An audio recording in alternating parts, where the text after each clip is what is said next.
Alors, cette semaine, le groupe Lyot a décidé de se placer directement au cœur de l'actualité des Français. Et donc, nous allons poser deux questions.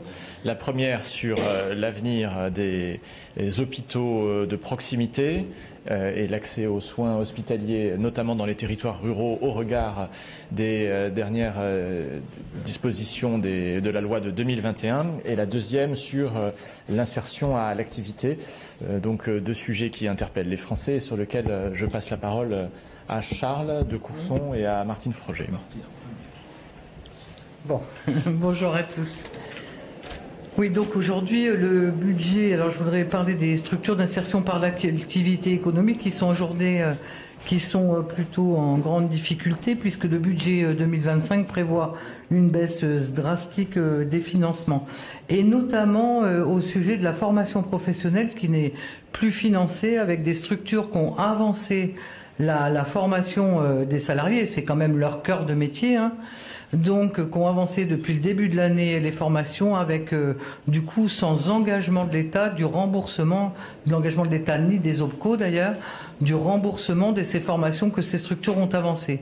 Donc ça met les trésoreries évidemment de ces structures déjà fragilisées en grande difficulté et donc je souhaiterais que le ministre revienne sur cette décision de ne pas financer la formation des personnes en parcours dans les structures d'insertion par l'activité économique. De plus, des coupes drastiques de 50 millions d'euros pour les aides au poste, en sachant que les collectivités territoriales se désengagent aussi par rapport à leur baisse aussi de financement et que les crédits européens tardent à arriver. Donc moi, rien que dans mon département, j'ai des structures en difficulté. La FEI, la Fédération des entreprises d'insertion, nous disait que 40% des structures sont aussi en difficulté financière. Donc à un moment où le chômage remonte de façon significative, hein, je rappelle 3,9 pour le dernier trimestre 2024 de hausse. Je trouve que c'est dommage de laisser ces structures en difficulté et surtout pour les publics les plus éloignés de l'emploi. Merci. Charles. Oui, je vais poser donc aujourd'hui une question concernant sur les services d'urgence. Vous savez qu'en application du décret du 25 février 2021, chaque ARS a dû créer un CARU. Vous connaissez tous les CARU, c'est le comité régional consultatif d'allocation des ressources relatives aux activités d'urgence, dit CARU. Et que ces CARU vont faire des propositions aux ARS, soit pour maintenir les services d'urgence tels qu'ils sont, soit de les transformer en antennes médicales d'urgence, soit de les supprimer purement et simplement et en maintenant simplement une antenne SMUR, c'est-à-dire une structure mobile d'urgence et de réanimation. Donc, ma question s'adresse à Madame la ministre de la Santé en lui disant les CARU sont en train de travailler, font des propositions à vos directeurs d'ARS. Quelle est la position du gouvernement? Car il faut bien voir que quand vous transformez un service d'urgence en tout simplement une antenne médicale d'urgence, eh bien ça veut dire qu'il n'y a plus d'urgence la nuit. C'est-à-dire de 12 heures, il y a 12 heures de service d'urgence et 2 heures de nuit. Ça veut dire quoi? Ça veut dire que les personnes qui font un AVC, une crise cardiaque, un accident grave, sont à ce moment-là orientées vers ceux qui ont encore un service d'urgence. C'est-à-dire avec un temps qui s'allonge. Voilà. Et donc ce problème se pose en termes d'aménagement du territoire. Ça veut dire que les territoires ruraux et des petites voire moyennes villes françaises, il va y avoir des pertes de chance pour nos concitoyens. Et donc vous savez que les AVC, s'il n'y a pas d'intervention extrêmement rapide, ça finit en catastrophe. Je prends l'exemple, crise cardiaque, même chose, voilà, ou les accidents graves. Voilà la question, donc, quelle est la position de Madame la Ministre et du gouvernement sur cette affaire? Voilà, donc nous sommes préoccupés sur les conséquences à la fois du budget 2025 et des dernières lois qui ont été votées sur nos territoires. C'est à nos yeux ce qui représente l'essentiel de l'actualité et c'est sur quoi nous interrogerons le gouvernement. Y a-t-il d'autres sujets qui, par le vaste monde, anime et préoccupe éventuellement. Oui. Oui, mais comme voilà, Comment vous envisagez la conférence sur les finances publiques du 15 avril? Qu'est-ce que ça peut donner? Qu'est-ce que ça peut être? Vous savez, on n'en sait pas grand-chose, puisqu'on nous a adressé un papier que vous avez eu.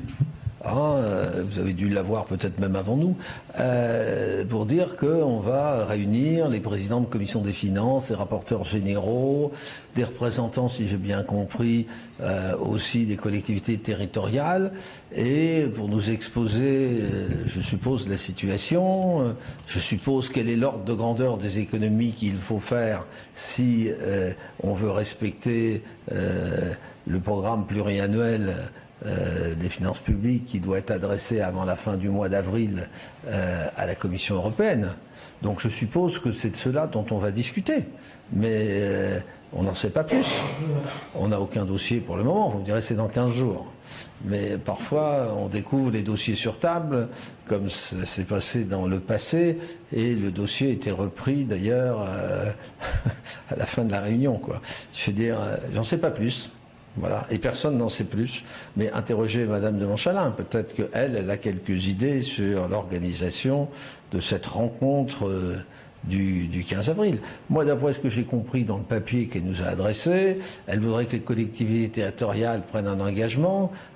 Comment voulez-vous que des associations représentatives AMF, ADF et ARF prennent des engagements de modération de la croissance de leurs dépenses?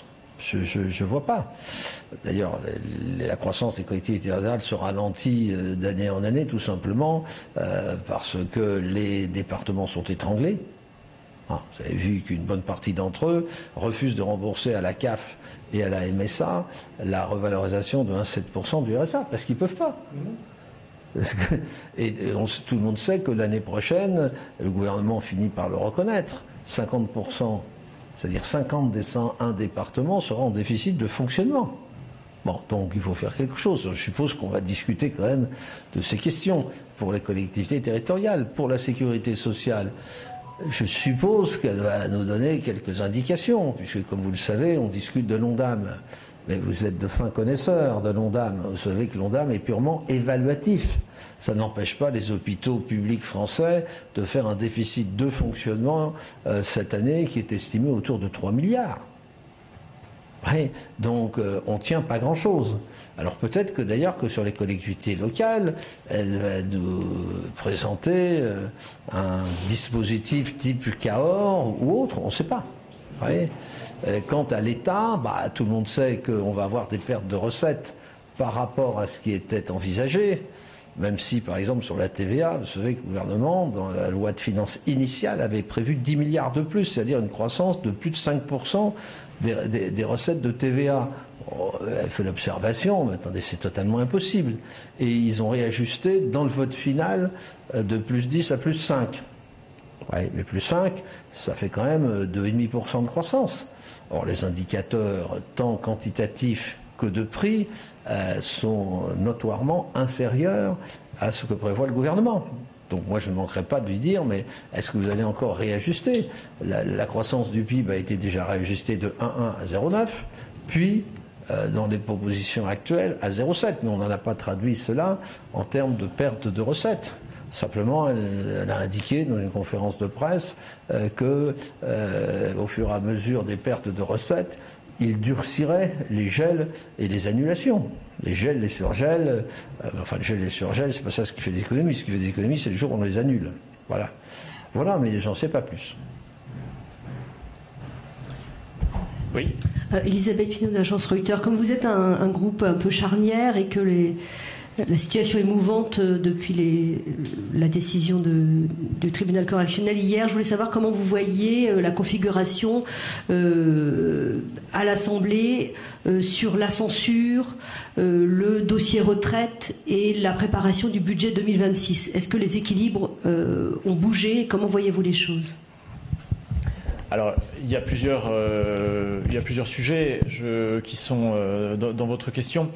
Si la question porte sur l'hypothèse d'une censure qui arriverait et dont nous entendons qu'elle pourrait venir des groupes LFI, écologistes ou des groupes de la gauche démocratique et républicaine, motion qui pourrait être votée par le Rassemblement national dans un mouvement de dépit lié à la condamnation de Madame Le Pen et sur lequel le Parti socialiste s'est enfermé en réunion pour discuter parce qu'ils sont divisés. Alors, première remarque, il n'y a absolument rien de nouveau à la surface des océans. C'est toujours le même scénario. Et puis, du coup, assez logiquement, nous n'en avons pas parlé, mais je suis à ce stade assez convaincu de deux choses. D'abord qu'il y a une réticence à la censure chez Lyot qui reste majoritaire. Et il y a par contre également un autre sentiment majoritaire qui est une forme d'insatisfaction face à la direction des affaires de l'État et du gouvernement. Beaucoup de députés, même les plus responsables, même les plus modérés, même les plus constructifs, regrettent la vacuité de l'ordre du jour du Parlement. La saturation de l'ordre du jour par des PPL, des propositions de loi microtechniques dont la plupart ne relèveraient pas d'un arrêté ministériel. Et je pense qu'une majorité de députés également font la demande au Premier ministre de revenir au Parlement avec des textes forts. Et si vous voulez mon sentiment, mais on peut aussi interroger Martine et Charles, aujourd'hui la question c'est la censure ou la confiance, c'est-à-dire revenir au Parlement avec des textes qui est une forme d'ambition. Et je pense que l'idée de jouer la carte de l'immobilisme pour éviter la censure, c'est la précipiter, et que le seul réflexe fort et politique qui devrait être celui du gouvernement, c'est très rapidement d'accélérer son ordre du jour et de mettre sur la table des projets qui soient fédérateurs, qui relèvent du quotidien des Français, qui relèvent des besoins de notre pays, et de prendre ce risque de revenir au Parlement sur ces textes-là. Sur le budget 2026 ? Et le budget 2026, il est encore plus simple à faire qu'en 2025, mais Charles va vous le qualifier. Sur le budget 2026, l'équation est très simple. Il faut faire, pour tenir les engagements gouvernementaux de réduction des déficits publics, il faut faire 30-35 milliards d'économies, pour vous donner des ordres de grandeur. Bon. Est-ce que vous pensez qu'il y a une majorité pour voter cela à l'Assemblée nationale? Aucun d'entre vous ne répondra oui. Il n'y en a pas. Donc 49.3. Donc motion de censure. Mais là, on est à l'automne. On est début octobre. Si vous voulez mon sentiment, il se reposera la même question que la fois dernière. Non pas en février, mais au mois d'octobre, dès la première lecture. Et dans l'état actuel des choses, je pense qu'une motion de censure a une probabilité élevée d'être adoptée. Pourquoi ? Le Parti socialiste sera sorti de son congrès. On est à 6 mois des élections municipales. Donc il y aura le débat sur les finances locales, comme chaque année. Hein. Ouais, tout ça se cumule. Donc franchement, et je ne pense pas que nos collègues socialistes, mais c'est pas à moi de le dire, interrogez-les, adopteront une deuxième fois une position de ne pas voter les motions de censure. En contrepartie, je le rappelle, de à peu près 6 milliards de dépenses supplémentaires. J'ajoute enfin que certaines mesures dites exceptionnelles, valables 1 an, la contribution exceptionnelle des entreprises, 8 milliards, et la contribution exceptionnelle des 25 000 familles parmi les plus aisées de notre pays, 2 milliards, et théoriquement disparaît en 2026. C'est-à-dire 10 milliards supplémentaires qu'il faut trouver. Vous voyez ?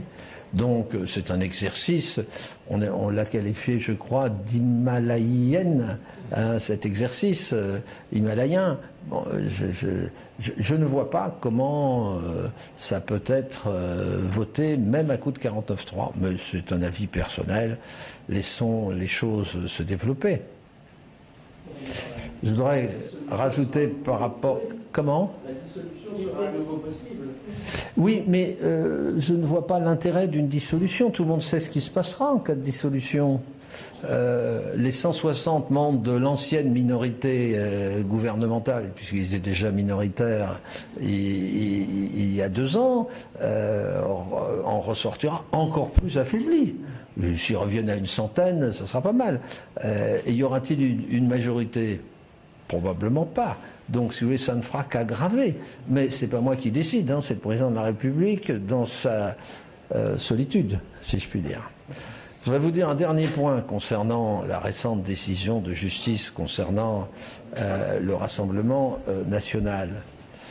Eh bien, s'il y a une leçon à en tirer, c'est que nous, notre groupe, on s'est toujours battu contre les peines automatiques, les peines planchées. Eh bien, voilà ce qui se passe. Quand les juges n'ont aucune marge de manœuvre pour apprécier les conditions. Et donc, voilà, les peines automatiques, ceux-là même qui les ont défendues pendant des années, alors que nous avons dit, attention, si vous faites cela, vous retirez même tout pouvoir d'appréciation aux magistrats. Et bien aujourd'hui, peut-être commencent à regretter leur vote. Mais voilà. Mais qu'on ne s'en prenne pas aux magistrats, vous voyez. Nous sommes un groupe qui respecte la magistrature. Voilà. Qu'on s'en prenne au vote d'un texte complètement inadapté. C'est la peine automatique. Et puis là, c'est quand même nous laisser une marge d'interprétation. Le risque d'évasion, on ne voit pas Marine Le Pen s'évader. Le risque de récidive, on ne la voit pas commencer. Mais je vous rappelle que le Conseil constitutionnel ne s'est pas prononcé là-dessus. Ils sont prononcés sur un élu local, en disant qu'il ne fallait pas assimiler les élus locaux aux élus nationaux. Mais voilà, bien malin qui peut dire ce qui se passerait en cas de... si quelqu'un soulève ce problème pour les élus nationaux. On le verra. Merci à vous. Merci à vous.